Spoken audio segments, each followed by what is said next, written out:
Hey guys, welcome back to another tech tip and guide video. In today's video, I'll show you how you can redeem gift cards in Amazon.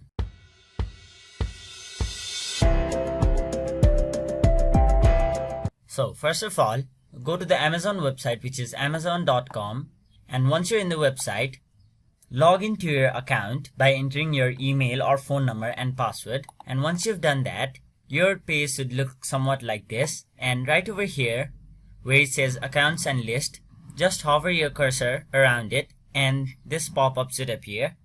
Here, click the first option, which is your account. Then, right over here, you can see gift cards, view balance or redeem a card. So click on it. Then, click on redeem a gift card. Now, you just have to enter the code of the gift card.